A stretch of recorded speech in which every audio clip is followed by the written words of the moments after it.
Jesús dijo: escudriñen las Escrituras porque ellas dan testimonio de mí.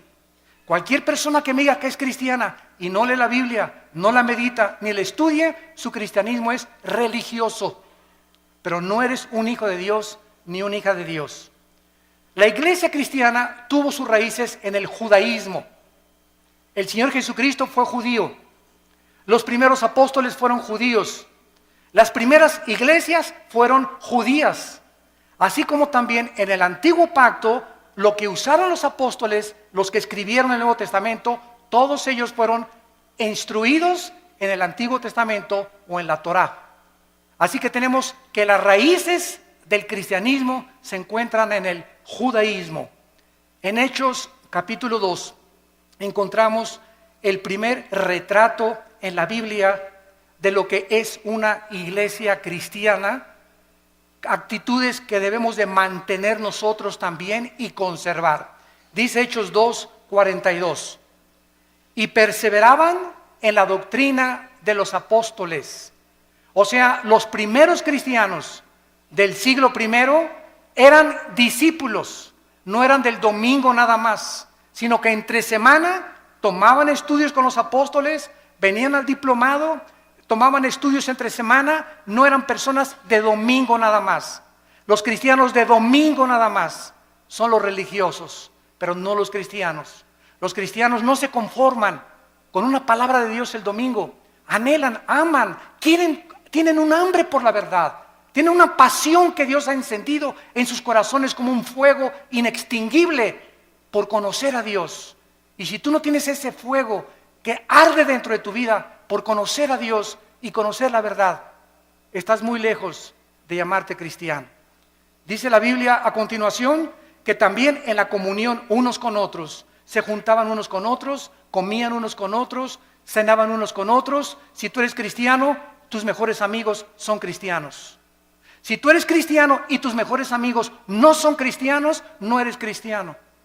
No significa que no les vas a hablar, pero el cristiano comienza a buscar amistades cristianas que te ayuden a crecer, te identificas con ellos, porque qué comunión hay entre la luz y las tinieblas.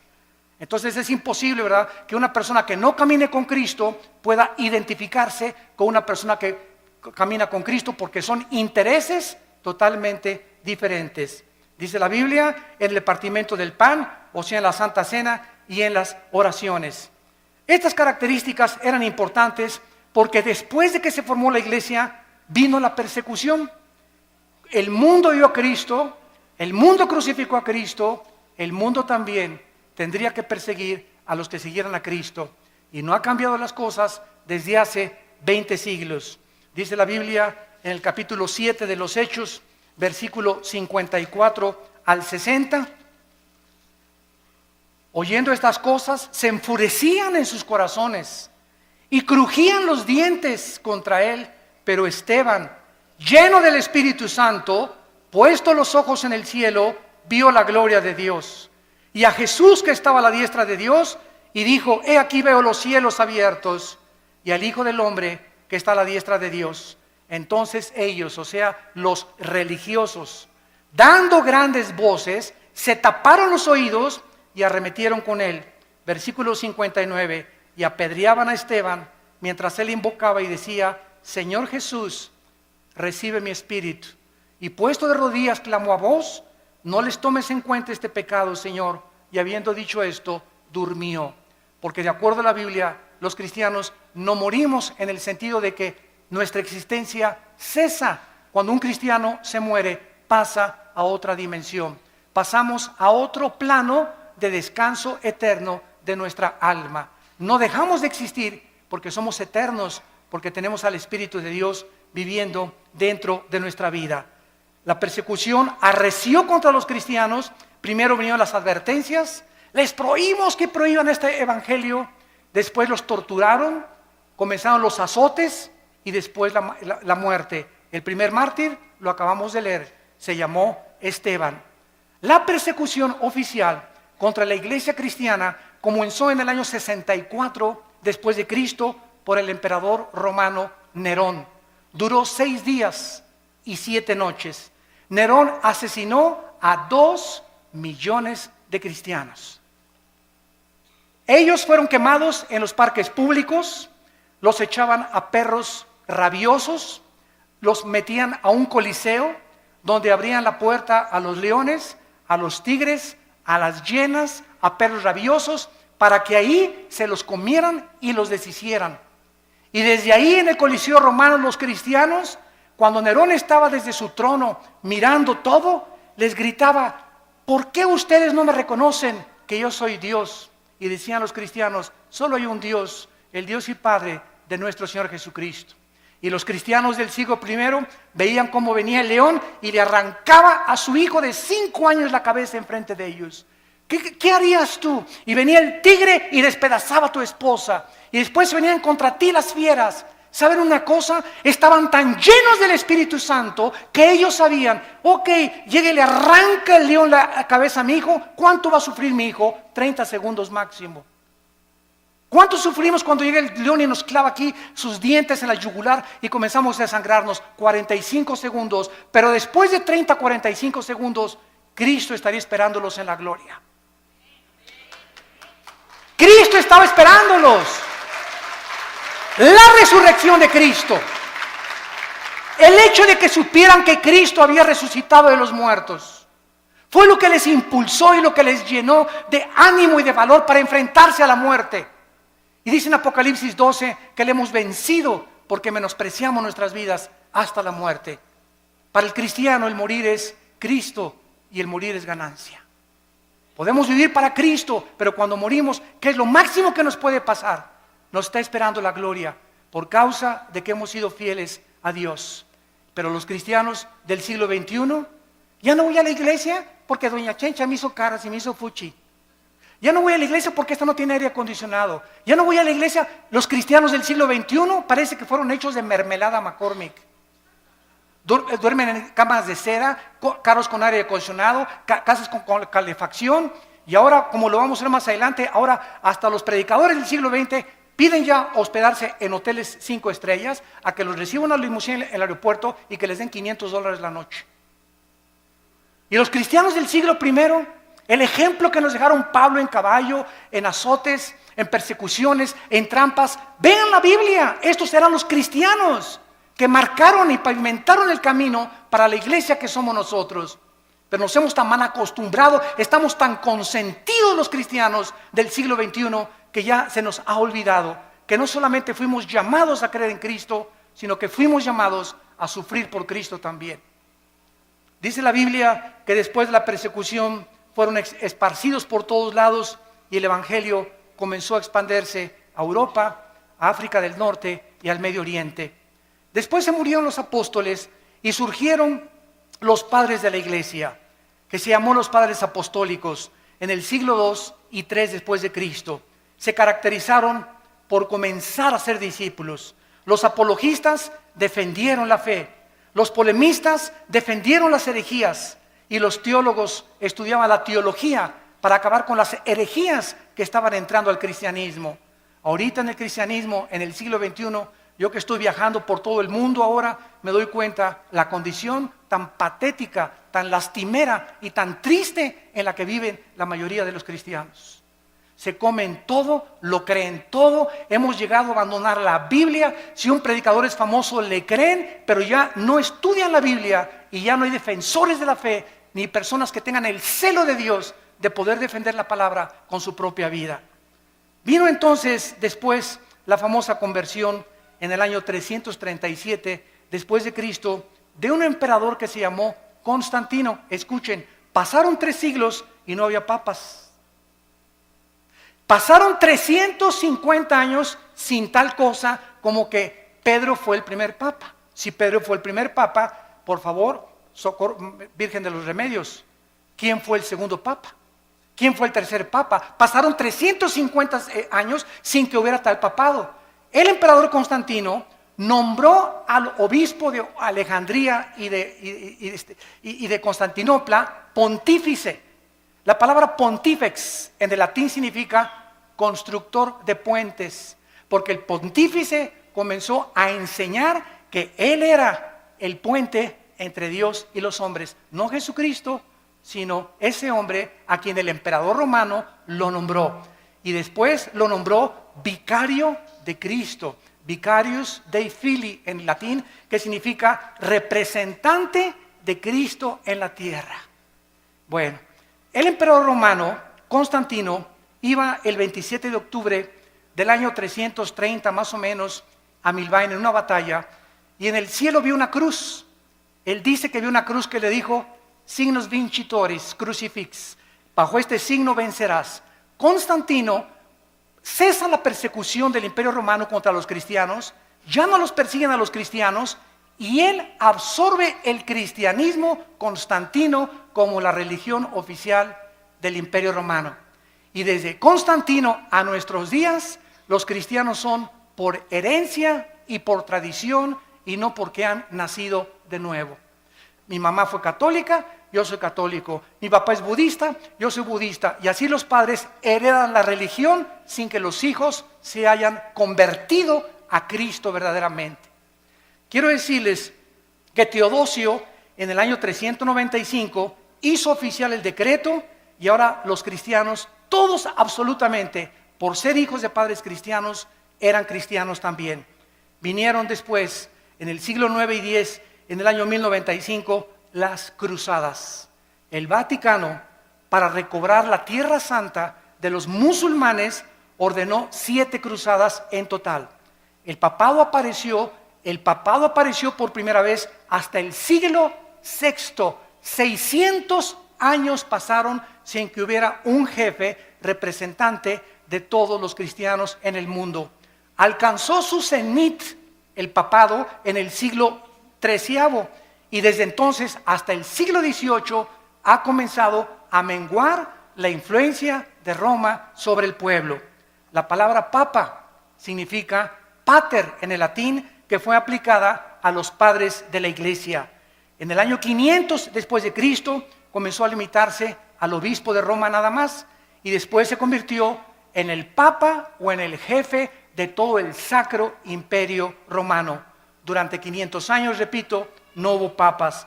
El primer papa, apúntalo, fue Gregorio I. El primer papa funcionando desde el Vaticano en el año 590 después de Cristo fue Gregorio I. Cuando el papa asumió el Vaticano, cerraron la Biblia y se hizo un decreto que nadie podía leer la Biblia. Le pusieron un candado a las escrituras más que con el permiso del Vaticano. Muy bien, cerraron la Biblia y entonces los hombres comenzaron a introducir al cristianismo más de 30 herejías. Permítanme leerles algunas de ellas. En el año 375 después de Cristo comienzan a decir el obispo que a los santos son intercesores de nosotros. En el año 450 se establece el celibato sacerdotal, que un hombre para servir a Dios no necesita estar casado, necesita estar soltero para servir a Dios. De ahí viene el grande problema de la pederastia, que últimamente han culpado a millones de personas y de obispos y cardenales que han protegido a muchos curas que violan a los niños menores de edad. ¿Por qué? Porque los pobres sacerdotes, ¿verdad?, les prohíben casarse y ahorita se calcula que el 80% de los sacerdotes en el mundo tienen una esposa. A escondidas, desde luego, debajo de la cama la tienen ahí guardada. Y la mayoría de ellos tienen hijos también, porque el Vaticano no ha querido entender que la Biblia en 1 Timoteo capítulo 3 la Biblia ordena que los hombres de Dios es mejor que estén casados. Entonces ese fue un invento que se lo sacaron de la manga, el celibato sacerdotal. En el año 666 viene la extrema unción, que si una persona está agonizando y se va a morir y llega un sacerdote y le ponen el santos óleos, la persona ya no tiene por qué irse al purgatorio, porque se le da la extrema unción. Si una persona se fue en pecador, borracho, parrandero y jugador, pero antes de morir le echan aceite, el sacerdote se salva del infierno. En el año 850 establecieron el agua bendita, que cualquiera que metiera la mano a la pilita y se hiciera el signo de la cruz, ya lo protegían los ángeles. En el año 1190 se comienza a vender la salvación, que el que diera más dinero al Vaticano se le daban 15,000 años de indulgencias en el purgatorio. En el año 1215 después de Cristo, se introduce la transubstanciación, que el sacerdote tiene el poder mágico de tomar una hostia y convertir la hostia en el cuerpo y la sangre de Jesucristo, y que cuando la persona toma la hostia está recibiendo a Jesucristo. Se lo recibe el domingo, se le sale de lunes a sábado y se le vuelve a meter el domingo. Digo, es que si seguimos una línea de lógica elemental, es absurdo, pero ¿cómo es que millones de personas lo han creído? ¿Cómo es posible esto? Es que Cristo estableció la Santa Cena, claro, pero Él no dijo que al recibirlo, lo recibíamos a Él. Él dijo, esto representa mi cuerpo que es partido, hacelo en memoria de mí. Nunca dijo que teníamos que recibirlo a través de eso. Bueno, esta transubstanciación va en contra de todo el libro en el Nuevo Testamento de los Hebreos, donde la Biblia dice que los sacrificios y todas las cosas fueron suspendidas y que en una sola ofrenda Cristo, al morir en la cruz, Él ha pagado por todos nuestros pecados. Después la iglesia introduce la misa con la transubstanciación. ¿Saben ustedes lo que es la misa? Yo le he preguntado con mucho respeto, se los digo, y vuelvo a repetir, estoy hablando la pura historia. La misa, el 95% de los católicos no sabe qué es la misa. Todos dicen que es la Eucaristía o que es la hostia.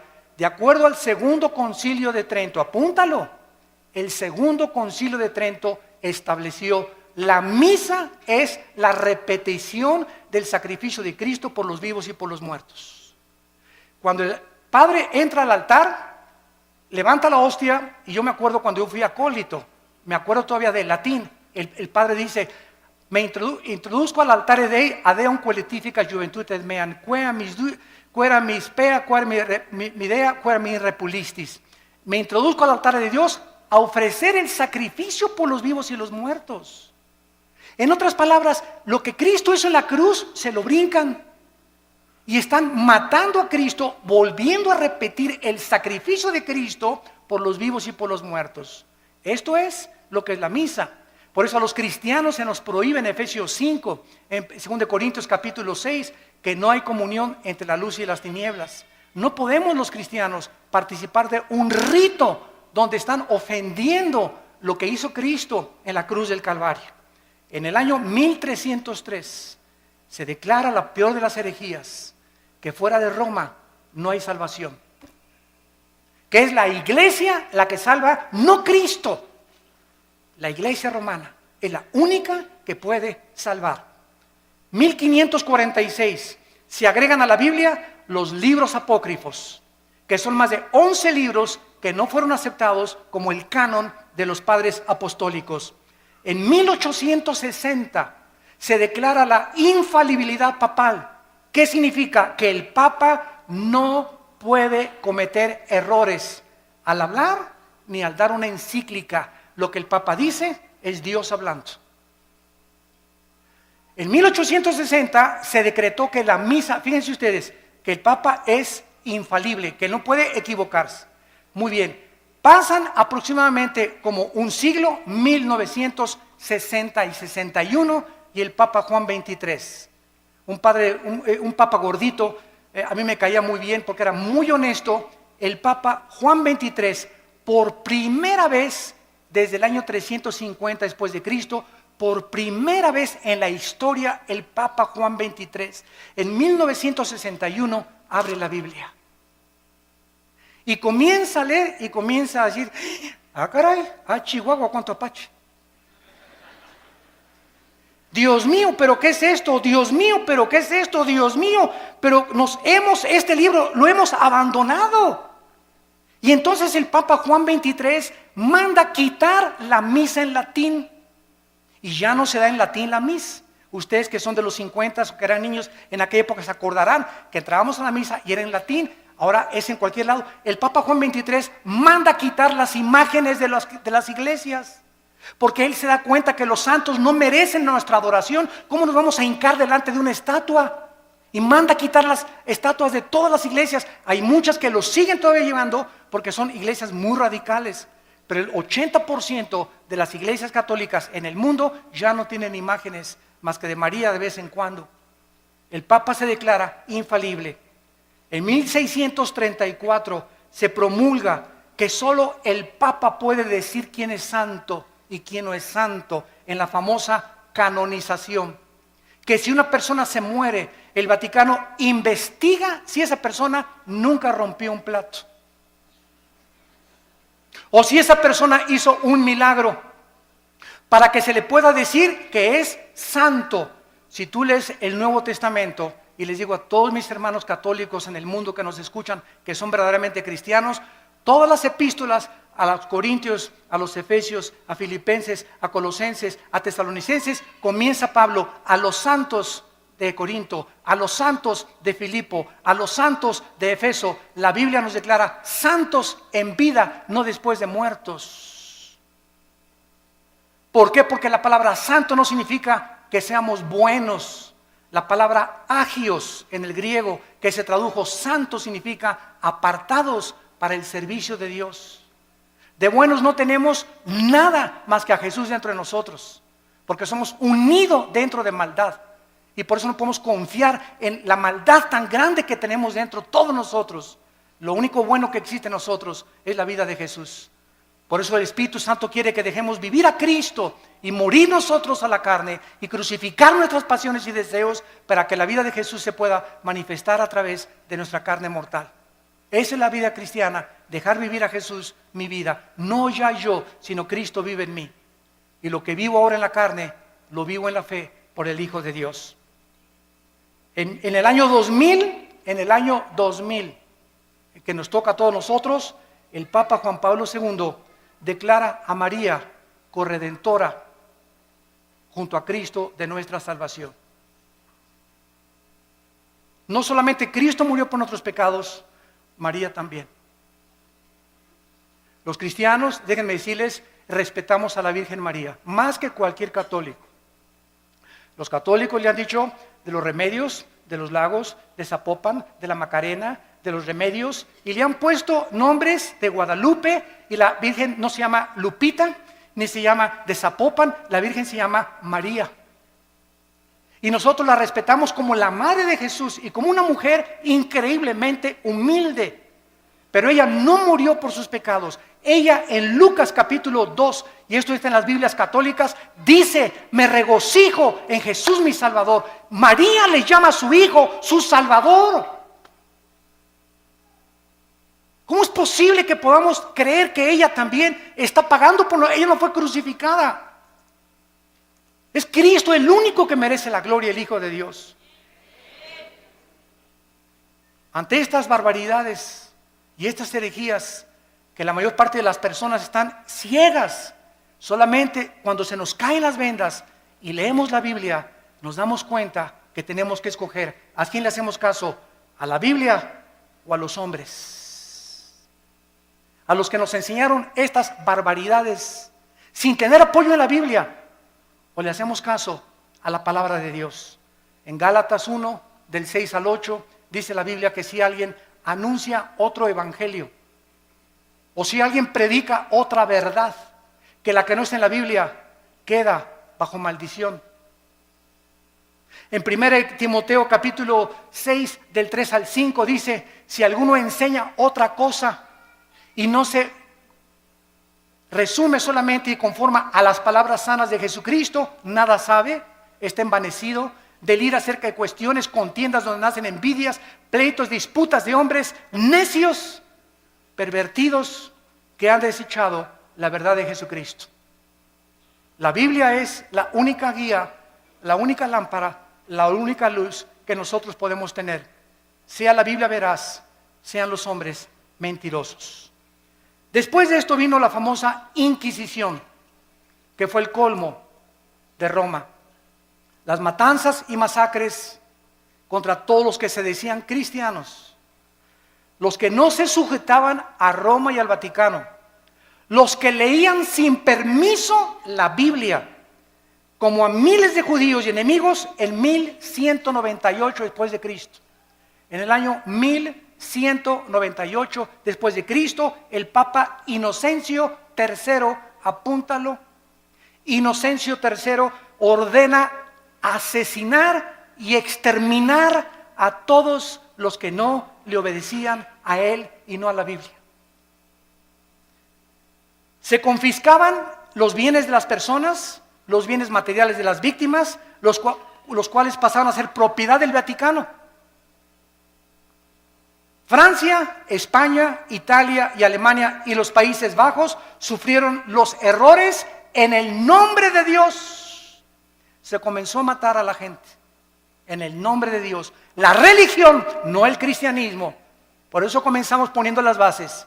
El hecho que lo hayan hecho en el nombre de Dios no era el Dios de la Biblia, era el Dios que ellos han inventado. Solo en los años 1540 a 1570, el Vaticano asesinó a más de 1 millón de personas, más de 1 millón de personas en el nombre de Cristo. El Vaticano usó la Inquisición para mantener su poder. Y en el siglo XVIII, el Vaticano era el estado más millonario y rico de toda Europa. Ningún rey en Europa podía hacer nada, ni casarse con ninguna persona sin permiso de Roma. Se convirtieron en dictadores totales de Roma. En este tiempo se levantaron 4 hombres de Dios. Petrarca, en el siglo XII y en el siglo III, caudillo del Renacimiento italiano. Petrarca se paró enfrente del Vaticano y les gritó: cueva de ladrones, cueva del infierno. Lo crucificaron. Juan Wycliffe, profesor de la Universidad de Oxford, Inglaterra, predicó contra la tiranía espiritual del clero, se opuso a los papas, a los cardenales, a los monjes y defendió el derecho de que el pueblo podía leer la Biblia. Lo asesinaron.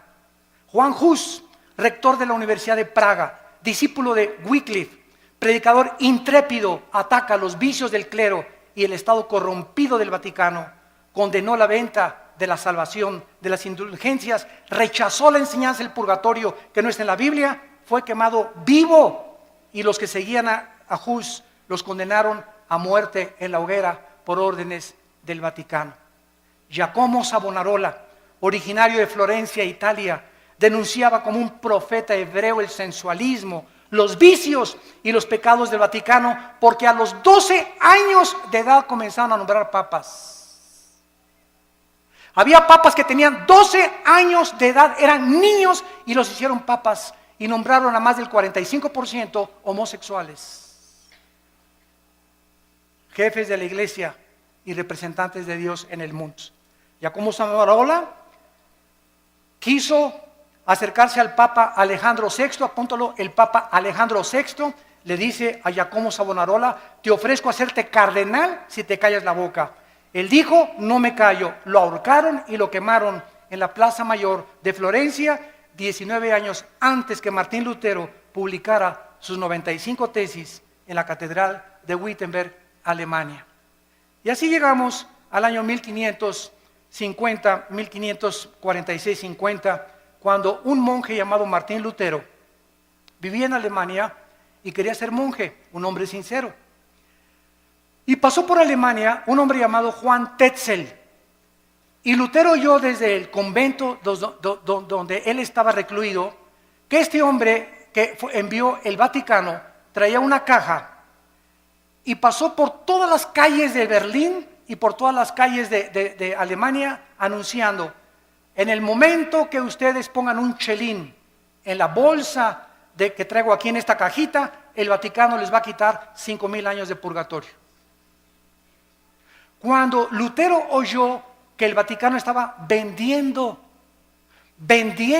la salvación, se horrorizó. Y entonces, de alguna manera, una Biblia llegó a sus manos y leyó en Romanos 1:17: el justo por la fe vivirá. No por las obras ni por lo que demos a la iglesia, sino por lo que Cristo hizo en la cruz. Entonces, él se levantó totalmente del monasterio, se salió y fue a la catedral de Wittenberg y escribió Lutero las 95 tesis que decían: esto dice la Biblia, esto dice el Vaticano, lo clavó en la catedral de Wittenberg en Alemania, pues se armó la revolución.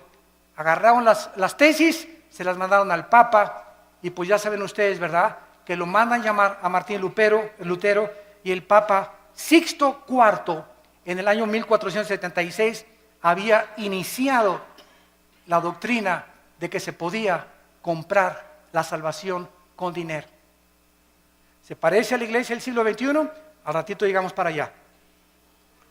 La venta de estas indulgencias era un permiso para pecar. O sea, tú puedes ser adúltero, tú puedes fornicar antes de casarte, pero si das dinero, se te perdonan los pecados. En 1517, Juan Tetzel comenzó a perdonar a todo mundo, y en el 31 de octubre de 1517, Martín Lutero clava las 95 tesis en Alemania. El Papa León X excomulga a Lutero, porque Roma podía mandar al infierno a los que ellos querían. Se llama la excomunión. Y le dijo a Lutero: te damos un mes, Lutero, para que te retractes de lo que acabas de decir. Lutero quemó públicamente la bula papal del Papa, y entonces Carlos V, emperador del Sacro Imperio Romano, Alemania, Austria, España y Países Bajos, invitaron a Lutero para que se presentara y se negara de lo que él había dicho. Lutero llegó y estaban como 100 cardenales del lado derecho, como 100 cardenales del lado izquierdo, y el Papa sentado en su trono. Y le dijo el Papa, enfrente de todos el juicio que le hicieron: Martín Lutero, niegas lo que tú escribiste. Y Lutero llegó con la Biblia. Y Lutero dijo: aquí están las Sagradas Escrituras. Si cualquiera de ustedes que están aquí me demuestran con la Biblia que yo estoy equivocado, me arrepiento y niego lo que yo escribí. Nadie se pudo levantar para debatir a Lutero, porque nadie había leído la Biblia en 500 años. Todo era lo que los hombres habían inventado. Lo declararon muerto a Lutero, lo sentenciaron a muerte el Vaticano, y entonces los amigos o los príncipes alemanes le escondieron y le protegieron. En 1529 el Vaticano prohíbe las enseñanzas luteranas y les llama a los que seguían a Lutero protestantes. Por primera vez, por protestar contra lo que el Vaticano enseñaba. En el año 1559 había más de 400,000 protestantes y les cambiaron el nombre a hugonotes. El Papa Paulo III ordena el exterminio y funda un grupo llamado los jesuitas.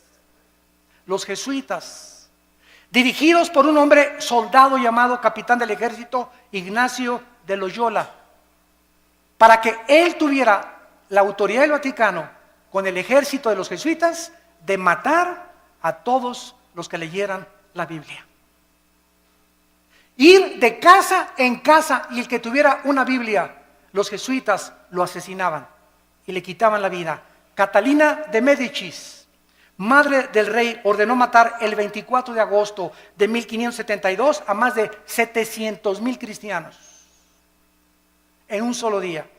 En memoria de la matanza, mandó el Vaticano a acuñar una moneda que se llamó la moneda de Médicis, para celebrar que habían matado a 700,000 cristianos.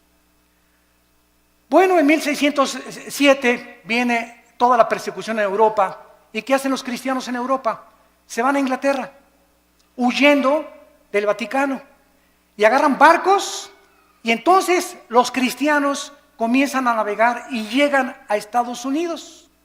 En el año 1607 llegaron los puritanos al estado de Virginia. En 1639 llegaron los bautistas al estado de Virginia, en Rhode Island, bajo el liderazgo de Roger Williams. En 1681 llegaron los cuáqueros al estado de Pensilvania. Y todos estos grupos que llegaron a Estados Unidos llegaron a América con la Biblia. Todos venían con la Biblia. ¿Se acuerdan la televisión, la serie que había que se llamaba Los Pioneros? Estados Unidos es la primera nación en el mundo, en la historia, la primera nación fundada en este libro. La constitución la hicieron basada en la Biblia, a las monedas les pusieron In God We Trust, en Dios confiamos, y todo comenzó a crecer con la palabra de Dios. Después vinieron las misiones y tenemos las vidas como David Livingstone, Hudson Taylor, que se fueron a la China a evangelizar a los chinos, a Guillermo Carey a la India, Morrison, Moffat, todos estos hombres que dejaron el confort de sus vidas y se fueron a predicar el evangelio al mundo entero. Y entonces llegamos al siglo XIX o el siglo finales del siglo XIX, principio del siglo XX, cuando comienza la apostasía de las iglesias protestantes o cristianas, como les llamamos ahora, evangélicas. A mediados del siglo XIX, escúcheme con cuidado, todas las principales universidades norteamericanas, escuchen, Harvard, Princeton y Yale fueron fundadas por pastores. Las más grandes universidades del mundo ahorita, Princeton, Yale y Harvard, fueron fundadas por pastores con principios de la Biblia. Pero ¿qué sucedió? Que comenzaron a mandar a los estudiantes a Europa. Y en Europa en el siglo XX comenzó el racionalismo francés y el ateísmo alemán, donde Jacques Rousseau y todos los grandes ateos del siglo XX comenzaron a atacar la Biblia, y los cristianos que venían de Europa, estudiantes que llegaron a enseñar en los seminarios teológicos norteamericanos, comenzaron a introducir todas las herejías del racionalismo filosófico europeo y comenzó a leudarse poco a poco las iglesias protestantes o las iglesias evangélicas. Quiero nombrarles a ustedes las 8 verdades fundamentales del cristianismo, los 8 pilares sobre los cuales debe estar edificada una iglesia o una persona que es cristiana. Número 1, la inspiración de la Biblia como la única regla de fe y conducta.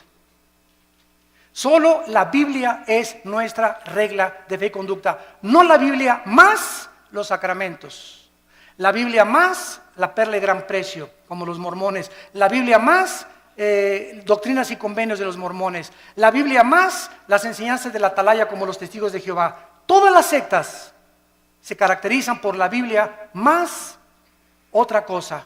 El cristiano es solo la Escritura, solo la Biblia, solo la fe. En segundo lugar, el nacimiento virginal de Cristo. Cristo nació virginalmente mediante una virgen llamada María. Número 3, la deidad de Cristo. Cristo tenía 2 naturalezas, la naturaleza humana, que fue la que murió en la cruz, y tenía la naturaleza divina. Jesús dijo, el que me ha visto a mí, ha visto al Padre. Número 4, la doctrina de la Trinidad. El Padre, el Hijo y el Espíritu Santo son la misma esencia, manifestado en 3 diferentes personas. Número 5, la resurrección de Jesucristo corporal. Los testigos de Jehová enseñan que resucitó en gases. Nosotros decimos, la Biblia dice que resucitó físicamente. Número 6, la salvación por gracia, sin las obras de la ley. Ahora hay una doctrina en el cristianismo que se llama que se puede perder la salvación. Cuando una persona me dice, ahora que estuvimos mi hermano y yo en un país de Sudamérica, teníamos ahí como 500 pastores y todos me preguntaron, hermano Alducin, ¿se pierde la salvación? Y yo les dije lo siguiente, es tan fácil como esto. Roma dice, la salvación más los sacramentos igual a la salvación. O sea, es por gracia, pero también las obras te dan la salvación. Esa doctrina entró a nuestras iglesias. Y ahora los que dicen que se pierde la salvación, dicen esto, no, yo acepto que Cristo me salvó por gracia, pero me tengo que portar bien y ya no tengo que pecar para poder entrar al cielo. O sea, están agregándole méritos a la obra de Cristo. Hay 5 pasajes en el Nuevo Testamento que implican o que parecen enseñar que se pierde la salvación. Como Apocalipsis 3:5, el que no venciere será borrado del libro de la vida. A ver, hermano, aquí dice que será borrado el libro de la vida. Le digo, mira, léelo con cuidado, por eso tenemos que estudiar la Biblia. ¿Quiénes va a borrar del libro de la vida? Los que no son vencedores. Ah, pues sí, ¿verdad? ¿Y quiénes son los vencedores? 1 Juan 5, 4 y 5, los que somos hijos de Dios. Entonces, claro que los somos hijos de Dios, nunca van a ser borrados del libro de la vida. Ah, pues chino, sabía eso. Y así comenzamos a ver que cada pasaje que usan para disque enseñar que se pierde la salvación, lo sacan fuera del contexto y hacen un pretexto de la palabra de Dios. Número 7, la redención es por la sangre de Cristo, no por la misa ni por ninguna otra cosa. Y número 8, necesitamos nacer de nuevo. El ser humano necesita ser regenerado para entrar al reino de Dios. Muy bien, y terminamos con lo que es la apostasía de la iglesia en el siglo XXI. Abróchense el cinturón. Ahora voy a hablar lo que está pasando en las iglesias cristianas y que necesitamos nosotros los predicadores pasarle la estafeta a nuestros jóvenes, a la segunda generación, y volver a enseñarles a que regresemos a la Biblia otra vez, porque los cristianos del siglo XXI estamos abandonando la Biblia. Y si estamos criticando a Roma que vende la salvación, yo conozco iglesias cristianas que venden la salvación. Ya no tenemos por qué jactarnos ni presumir que somos mejor que el Vaticano. Por eso les dije, les voy a hablar la verdad. Yo conozco iglesias que venden la salvación y predicadores en la televisión que te venden la salvación. Si tú les mandas $50. En 1960-70 comenzó un cura católico en Centroamérica llamado Camilo Torres. Yo admiro a este hombre. Él era sacerdote católico. Él no conocía la Biblia, pero él estaba harto de la pobreza. Y que él no podía cambiar con lo que Roma le decía la vida de toda la gente pobre en Centroamérica, Guatemala, Honduras, etcétera, etcétera. Entonces Camilo Torres, ¿saben lo que hizo? Agarró un AK-47 y formaron grupos armados para poder comenzar a usar el comunismo y a través de la liberación de los estados opresores dictatoriales, quitar la pobreza a la gente. Esto se llamó la teología de la liberación, que fue una mezcla de cristianismo con el comunismo. Y él era un hombre sincero, Camilo Torres. Después encontramos que pasó el tiempo y el cristianismo se comenzó a mezclar con el misticismo de los hindúes y de las filosofías orientales. Comenzamos a darles en los 70s y en los 80s del siglo pasado, a darle más experiencia y más validez a las experiencias místicas, y se comenzó a propagar la mentira. No vamos a hablar de doctrinas, las doctrinas nos dividen. Si leemos las cartas de Timoteo, le dice Pablo a Timoteo, predica la doctrina. Y comenzaron a decir, no hablemos de doctrinas, vamos a hablar mejor del amor, porque las doctrinas nos dividen. El pueblo de Dios comenzó a enseñar que si tú no hablas en lenguas, no tienes a Cristo. Que si no hablas en lenguas, no tienes el bautismo del Espíritu Santo. Esto es una herejía. Porque el don de lenguas, gracias a Dios por él, y no estamos en contra de este don. Gracias a Dios los que ustedes tienen ese don. Pero enseñar que si no lo tienes, no tienes al Espíritu Santo, es una herejía. Porque toda la historia de la iglesia, los más grandes hombres de Dios del siglo pasado y del siglo XXI, ninguno nunca ha hablado en lenguas. Entonces no eran cristianos de acuerdo a esta enseñanza. Se comenzó a propagar la risa santa. Y comenzó a decir que era de Dios. Risa santa le llamaron. Y se comenzaron a tirar al suelo, muertos de la risa.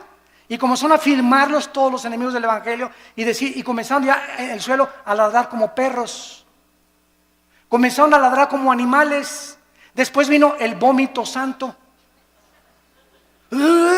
Es santo. En la iglesia, enfrente de todos, que porque lo que salía era el bautismo del Señor. Después comenzaron a mandar por la televisión trapos ungidos. Quiero decirles que si me mandan $100, este trapito se ungió con aceite de Israel. A mí qué me importa que haya sido con aceite de Metepec.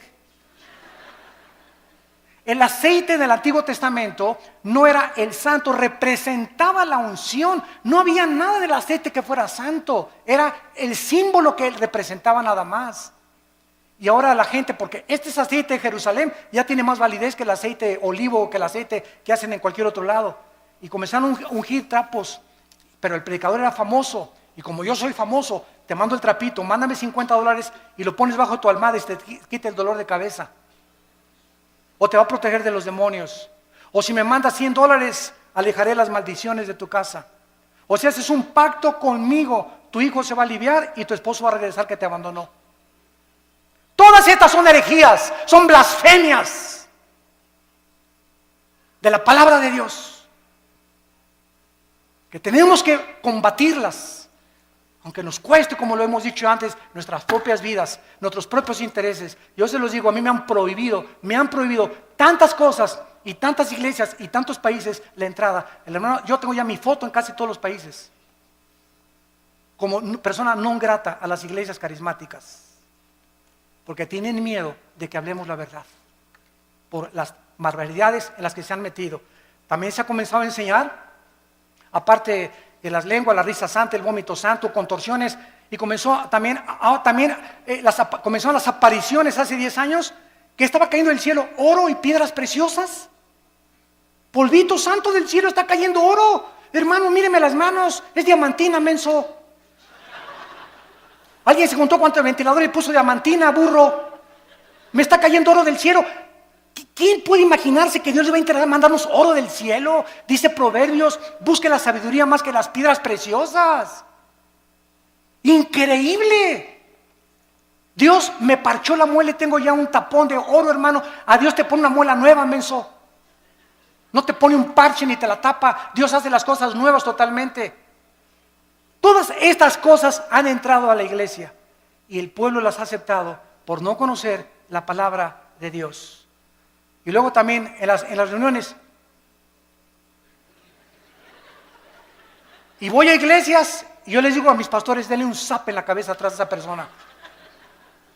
Es que estoy bajo la influencia del Espíritu Santo. Espérame tantito, de 1 Corintios 14. El espíritu del profeta está sujeto al profeta.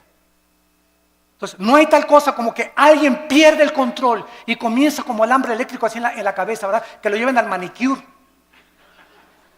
Que venga el psiquiátrico por él. Pero esa persona no tiene el Espíritu Santo y está solamente haciéndose ese panchote que está haciendo la iglesia para que la iglesia vea que el hermano tiene el Espíritu Santo. ¿Qué le interesa al Espíritu Santo que das como alambre eléctrico? En 1 Corintios 14 dice la Biblia, hermanos, dice Pablo, les suplico que en la iglesia no hablen en lenguas. Y si alguno quiere hablar en lenguas en la iglesia, que sea 1, 2 o 3 por turno, nunca todos al mismo tiempo. Y además que uno interprete, y si no hay intérprete, cállate y habla en chino mejor. Pero llegaban a las iglesias y todos, pero todos estaban llenos del Espíritu Santo. Hermanos, un cántico nuevo. Y comenzaron todos, ¿cuál cántico nuevo? Ni que 8 cuartos. ¿Cuál cántico nuevo? El cántico nuevo en los salmos es algo que sale de Dios, inspirado con nuestra mente de por medio. Nunca caemos en el misticismo oriental que pierdo el contacto con la realidad y me tomo un espíritu y me comienzo a hacer así, o comienzo a dar cosas que eso no son cosas de la palabra de Dios. Todo este misticismo entró a la iglesia y hemos llegado a la brujería. He visto programas de televisión donde un pastor agarra un bote de agua y dice que lo convierte en la sangre de Cristo. Y voltea el bote de agua, ¿verdad? Y se voltea por atrás y le echa de esa cosa, ¿cómo se llama? El polvo con el que hace ¿cómo? Kool-Aid. ¿Lo pueden creer? Otra señora en la televisión hace poco pasó y dijo, fórmense aquí los de $1,000 y aquí los de $500. Y agarró un billete y lo pegó aquí en el oído. El dinero habla. Ahora aquí los de $1,000 y aquí los de 500. Y se ve en el video, lo pueden ustedes ver, se ve en el video. Pasa una señora con unas alhajitas y esta predicadora es mujer. Agarra las alhajitas y le dice, no, esto no vale $100, vete. Cuando la Biblia dice, cada quien dé como propuso en su corazón, ¿cómo puede alguien atreverse a decir que es predicadora o que es profeta cuando ella tiene que decirles, si te das de 1,000 o te das de 500, que no sea menos de 500 ni menos de 1,000? Los de 1,000 aquí y los de 500 acá. Los de 1,000, denme su libro porque van a ser mis discípulos preferidos. A eso está llegando la iglesia cristiana. Y todos están como mensos, creyéndose todo, comiéndose todo. Y ya no hay discernimiento absolutamente de la palabra de Dios. Y ahora viene también la teología de la prosperidad. Virgen de la Macarena. Se enseña que Dios quiere que todos seamos ricos, que si tú mandas una ofrenda te vas a hacer rico o te vas a tener la prosperidad económica. Y claro que Dios quiere prosperarnos. Y claro que Dios quiere bendecirnos. Segunda de Juan, yo quiero que prospere tu vida y tu vida espiritual y tu vida social y tu vida económica. Pero nunca se predica el precio que hay que pagar para esta bendición de Dios. Y es la santidad. No es mandar para que Dios me dé. Comenzamos a vender y comenzamos a hacer negocio con Dios. Es como los famosos pactos, ¿verdad? Los pactos ya se acabaron. A Dios le haces promesas, los pactos los inicia Dios. Ya no hay ninguna cosa que un hombre haga pactos con Dios. Hacemos los pactos nosotros, ya estamos bajo el pacto de sangre y ese pacto es incondicional. Ya no hay ningún otro pacto que hacer más que obedecer las sagradas escrituras. Cobrar por predicar. Me hablan el otro día de un país de Sudamérica. Hermano Alducin, lo invitamos a una cruzada aquí. Sí, con mucho gusto voy a orar. ¿Cuánto van a ser sus honorarios? ¿Cuánto van a ser sus honorarios? Me preguntan muchos pastores que nos están oyendo por televisión también. ¿Cómo que cuántos son mis honorarios? Pues sí, hermano, es que los predicadores que hemos invitado nos cobran $500 la noche con traje oscuro, con traje azul. Si quieren que llore, $50 más. Da risa, ¿verdad? Pero es la verdad. Que los recojamos en limusín, de desayuno, queso, cottage con uvas nada más, con agua de una tal marca, que los transportemos en helicóptero, y el que trae avión, que le paguemos $10,000 para la gasolina del avión. O sea, el hermano viene nomás 3 días y le pagan la gasolina de un mes. Y les digo a los hermanos pastores, esos son mercenarios del Evangelio. Mercenarios del Evangelio, blasfemos del Evangelio. Dice 1 Corintios capítulo 9. Versículo 16, 1 Corintios 9, 16. Si anuncio el Evangelio, dice Pablo, no tengo por qué gloriarme. Me es impuesta necesidad. Y ay de mí si no anunciar el Evangelio, por lo cual, si lo hago de buena voluntad, recompensa tendré.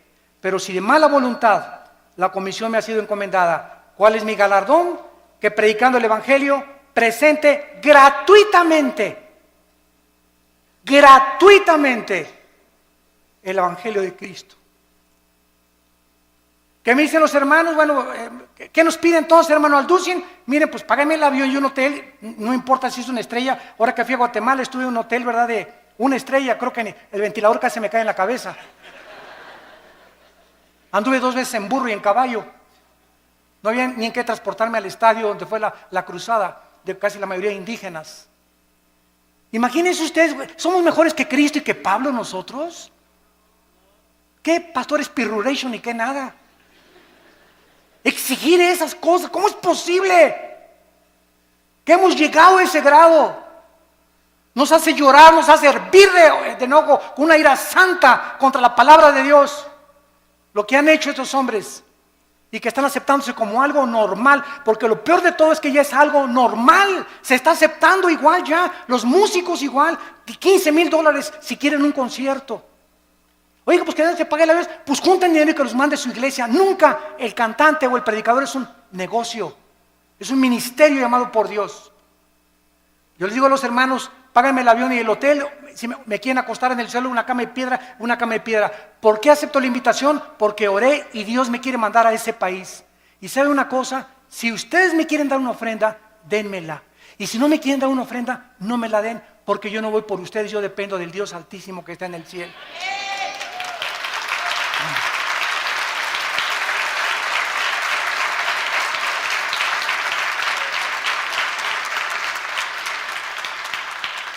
Recuerdo una vez regresando de una iglesia del centro de la República Mexicana, hace muchos años, venía con mi hijo Alan que estaba chiquito. Tuve 8 días predicando en una cruzada en una ciudad, me reservo el nombre, y también los hermanos no me dieron ni para la gasolina. Tenía una combi vieja en aquel tiempo. Cuando pasábamos, Alan y yo tuvimos que empeñar nuestros zapatos que traíamos y el reloj que traía para pagar la caseta y regresar a casa. No me dieron ni para la gasolina y los bendije. Y no guardé rencor contra ellos. A los 3 días me llegó un cheque por el triple de lo que me hubieran querido dar. Nuestra provisión. ¿De dónde viene nuestro socorro?